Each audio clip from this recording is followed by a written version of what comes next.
দর্শক, রাকসু নির্বাচনের খবর রাখছেন আমাদের রাজশাহী বিশ্ববিদ্যালয়ে রয়েছেন আমাদের সহকর্মী নাবিল জাহাঙ্গীর। সরাসরি চলে যাচ্ছে সেখানে। নাবিল, ভোট গণনার সর্বশেষ খবর জানান। ভোট গণনা শেষে আমরা কিন্তু অপেক্ষা করছি, ভোট গ্রহণ শেষে আমরা অপেক্ষা করছি কখন গণনা শুরু হবে। এখন এই মুহূর্তে কিন্তু আমার পেছনে ভোট গণনার যে কার্যক্রম সেটি শুরু হয়ে গেছে এবং একটি হলের যে ব্যালট সেটি বের করে সেটি গোছাচ্ছেন কর্মকর্তারা এবং সেটি তারপরে মেশিনে তোলা হবে কিছুক্ষণের মধ্যেই।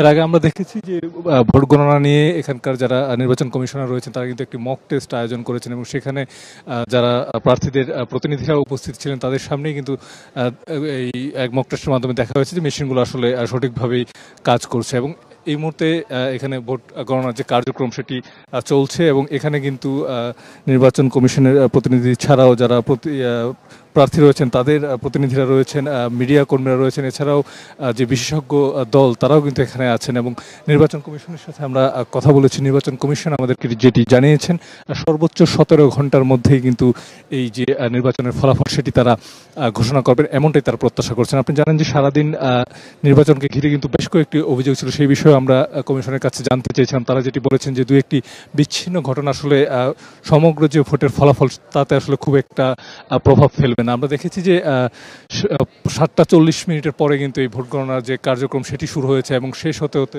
হয়তো সেটি আগামীকাল সকাল নাগাদ আমরা আসলে জানতে পারবো যে এই রাকসু নির্বাচনে আসলে কারা বিজয়ী হতে পেরেছেন এবং সব মিলিয়ে আমরা দেখেছি যে একটি বিপুল সংখ্যক শিক্ষার্থীরা কিন্তু তারা ভোট দিয়েছেন। প্রায় 70% শিক্ষার্থী তারা ভোট দিয়েছেন এবং এখন আমরা এবং সবাই আসলে অপেক্ষা করছেন যে কখন এই ফলাফল আমরা জানতে পারবো।